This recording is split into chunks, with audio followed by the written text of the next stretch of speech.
మహాత్మా నమస్కారం. నమస్కారం స్వామి. నమస్కారం స్వామి. ఎలా ఉన్నారు స్వామి? చాలా బాగున్నాం. నిత్యం మీరు ఆనందమే. మీరు ఎటు వెళ్ళారు? ఇక్కడ చాలా జరుగుతున్నాయి మీ రాష్ట్రాల్లో. ఇంటి పక్కనే మీతోటే ఉన్నారా? ఉన్నాం. అంటే మీ స్పందన చాలా ఇంపార్టెంట్ మాకు. మీరు స్పందించట్లేదు ఏంటా అనుకుంటున్నాం. గత 10 రోజుల నుంచి రాష్ట్రంలో చాలా పరిణామాలు జరుగుతున్నాయి. అనసూయ వివాదం కావచ్చు, ఇవన్నీ చూస్తున్నారా? అంటే ఇవి కొత్తగా జరిగేవి కాదు బిఎస్ గారు. ఇవి కొత్తగా మనం అనుకుంటున్నామేమో. ఓకే. ఈ అంటే మీరు అనేటువంటి హిందూ మతం మీద దాడులు అనేవి పాకిస్తాను భారతదేశం విభజన అప్పటి నుంచి విభజనకు ముందు ఈ దాడులు జరుగుతూనే ఉన్నాయండి. పరాయవాడు చేసే దాడులు అవి. మన వాళ్ళు అనుకున్న వాళ్ళే మన మీద దాడులు చేస్తున్నారు. ఇది చాలా ఆశ్చర్యంగా ఉంది. ఇప్పుడు కొత్త ట్రెండ్ ఇది. దీన్ని ఎట్లా చూస్తారు? అంటే మనకి మనవాడు పరాయివాడు అని లేదండి. ఉన్నదల్లా మంచి చెడే. ఓకే. సదృశం చేష్టతే స్వస్య ప్రకృతిర్జ్ఞానవానపి ప్రకృతి యాంతి భూతాని నిగ్రహ కిం కరిష్యతి.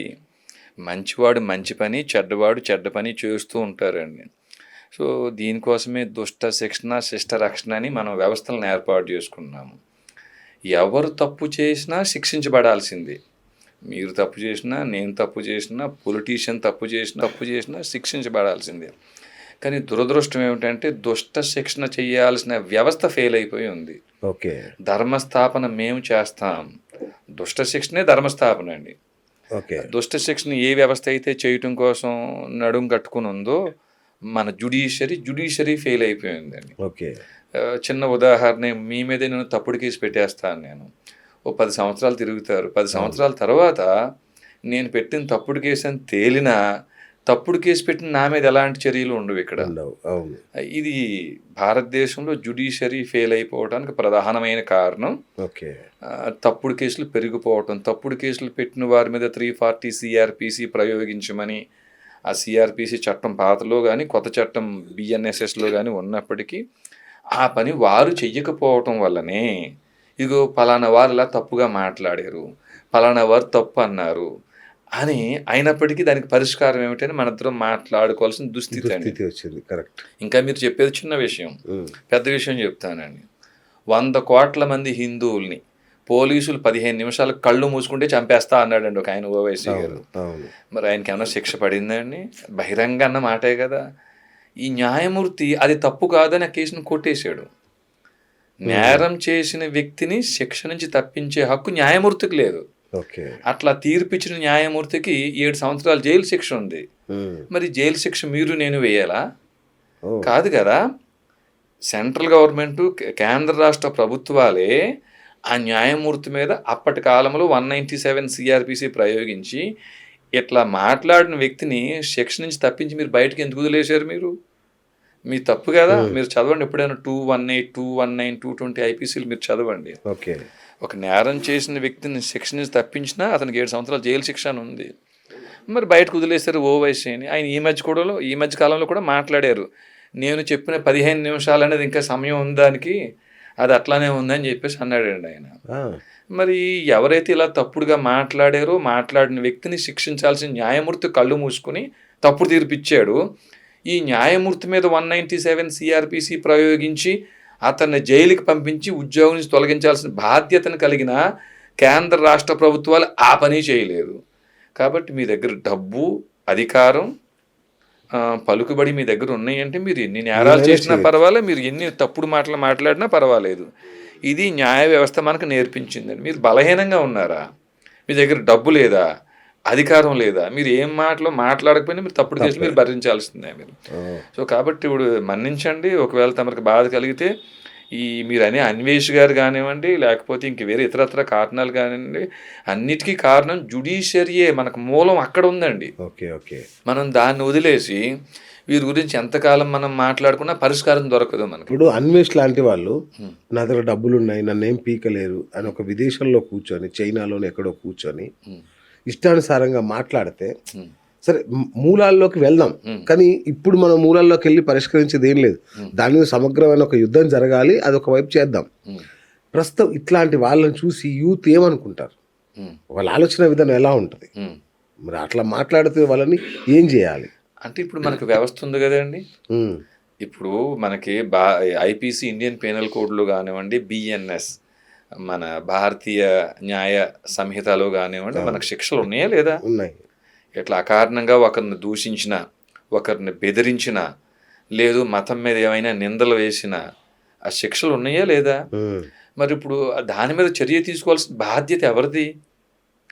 మీరు నేను ఒక కెమెరా ముందు కూర్చుని మన డిస్కషన్ చేసుకోవటం వల్ల అన్వేష్ మంచివాడు కాడు లేకపోతే అన్వేష్ చెడ్డవాడు అని మాట్లాడుకోవటం వల్ల వచ్చే ఉపయోగం ఏమిటి? ఒక్కసారి తప్పు చేసిన వ్యక్తికి శిక్ష పడితే ఇంకొకరు తప్పు చేయటానికి ఆలోచిస్తారు. మీరు చెప్పారు న్యాయ వ్యవస్థ ఫెయిల్ అయిందని, న్యాయంగా జరగట్లేదు, రైట్, అయిపోయింది.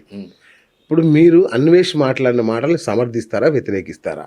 ఆడవాళ్ళకి వ్యక్తిగతంగా వాళ్ళు ఏమైనా బట్టలు వేసుకోవచ్చు, వేసుకుంటే తప్పేంటి అని మాట్లాడుతున్నాడు. అంటే ఆడవాళ్ళైనా మగవాళ్ళైనా ఎవరైనా ఇప్పుడు ఈ కాలంలో ఆడవాళ్ళు కూడా ఉద్యోగాలు చేస్తున్నారు, మగవాళ్ళు చేసే పనులన్నీ ఆడవాళ్ళు కూడా చేస్తున్నారు. కాబట్టి మనం ఆడవాళ్ళకి మాత్రమే ఈ రిస్ట్రిక్షన్ పెట్టేసి మేము స్వేచ్ఛగా ఉంటాము, మేము 10 మందితో తిరుగుతాము కానీ మీరు తిరగకూడదు అనే మాట ఎప్పుడైనా తప్పే విఎస్ గారు. ఓకే, ఇప్పుడు నేను 10 మంది వాళ్ళతో ఎఫ్ఐఆర్ పెట్టుకుంటాను నేను, కానీ ఆడది మాత్రం పెట్టుకోకూడదు. నేను చేస్తే ఒప్పు, ఆడది చేస్తే తప్పు అనే భావం ఎప్పుడైనా ఏ కాలంలో అయినా తప్పేనండి. సార్ మగవాడు ఫైర్ పెట్టుకున్నది ఆడవాళ్ళతోనే సార్. అదే కదా వేరే మరి అదే కదా వచ్చిందండి, అదే కదా వచ్చింది. ఇద్దరు ఉంది అందులో, ఇద్దరు భాగస్వామ్యం ఉంది. ఇప్పుడు రెండోది మనకి మీరనే అన్వేష్ గారు కానీ శివాజీ గారు కానీ ఇద్దరు మాటలు కొంచెం కాంట్రరీగా ఉండొచ్చు. ఈయనేమో మనం శుభ్రంగా కప్పుకుంటే గౌరవంగా ఉంటుందని అన్నారు, ఆయన విప్పుకున్నా ఏం పర్వాలేదని అన్నారు. సో ఇద్దరు 2 రకాల భావజాలను కలిగి ఉన్నారు. కానీ నాకు గౌరవం కావాలి, నాకు మర్యాద కావాలి, అది నాకు చీరలో వస్తుంది అంటే నిండుగా కప్పుకునే వస్త్రధారణలో వస్తుంది అనుకునే వాళ్ళందరూ దాన్ని సమర్థించున్నారు. అంటే సామాన్లు అనే మాట వాడడాన్ని కొంచెం అందులో దానికి ఆయన క్షమాపణ కూడా చెప్పాడండి. ఆయన చెప్పారు. సహజంగా ఏంటంటే అందరూ లోపల అనుకునే మాట ఆయన బయట అన్నాడండి. ఏమండి నిజానికి ఇప్పుడు ఎంతో మంది అశ్లీలంగా అమ్మాయిలు అట్లా ఉన్నప్పుడు ఎగబడి చూసే ఈ అబ్బాయిల ఉద్దేశం ఏమిటండి? ఏం చూడడం కోసం అండి వాళ్ళు? దాన్ని ఆయన పైకి అన్నారు. ఒక అక్కలుగానో చెల్లెమ్మలుగానో లేకపోతే బంధువులుగానో భావించి అట్లా మనం ఎక్స్పోజ్ చేయటం వల్ల మనం గౌరవం కోల్పోతాము, మీరు ఆ గౌరవాన్ని కోల్పోవద్దు అని ఓ పెద్ద మనిషి కింద ఆయన మాట చెప్పుంటాడండి ఆయన. ఇప్పుడు ఈ అన్వేష్ గారు ఏమీ లేదు మీరు ఇప్పుకుని తిరిగేసేయండి అంటే ఆయన అలా చేస్తున్నాడు కాబట్టి, అలాంటి వారితో ఆయన తిరుగుతున్నాడు కాబట్టి ఆయన చెప్పుండొచ్చండి. కానీ నిజానికి ఇది మీ పని నా పని కూడా కాదండి. నిజానికి ఎవరి మాటల్లో అయితే తప్పు ఉందో, ఎవరి మాటల్లో అయితే దోషం ఉందో ఆ దోషం ఉన్న వారి మాటల మీద చర్య తీసుకునేటువంటి కమిషన్స్, కోర్టులు, ఫారమ్స్ మనకు అందుబాటులో ఉన్నాయండి. సరే మీరు చెప్పండి విఘ్నులు మీరు, ఇట్లాంటి డిఫమేషన్ కేసులు ఎవరికైనా శిక్ష పడ్డ దాఖలు ఉన్నాయా? ఇట్లా మాట్లాడినందువల్ల ఎవరికైనా ఇంతవరకు ఏ కోర్టు అయినా శిక్ష విధించిందా? ఏమండి అమ్మాయి కనిపిస్తే ముద్దైనా పెట్టండి, కడుపైనా చెయ్యండి అని అన్నారు బాలకృష్ణ గారు. అప్పుడు ఈ చర్చ ఏమి రాలేదు కదండి. ఎందుకు రాలేదండి?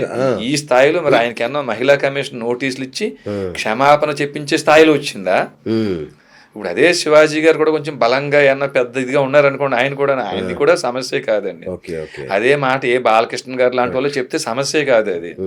దానికి మనం కూడా భజన చేస్తుంటాం మళ్ళీ. ఇంక రెండోది ఇట్లా అన్న మాటలకి ఏమైనా డిఫేమేషన్ శిక్ష పడిందని మీరు అంటున్నారు అండి. ఇప్పుడే అనుకున్నాం 100 కోట్ల మంది హిందువుల్ని చంపేస్తాను పోలీసులు 15 నిమిషాలు కళ్ళు మూసుకుంటే అన్న కేసులోనే శిక్ష లేదండి. ఇంకా మీకు గొప్ప విషయం చెప్తాను మన జ్యుడిషియరీ గురించి. మీకు నన్ను చాలా మంది తిట్టుకోవచ్చు అనుకోండి, న్యాయవాదులు జడ్జిలు తిట్టుకోవచ్చు, అయినా పర్వాలేదు.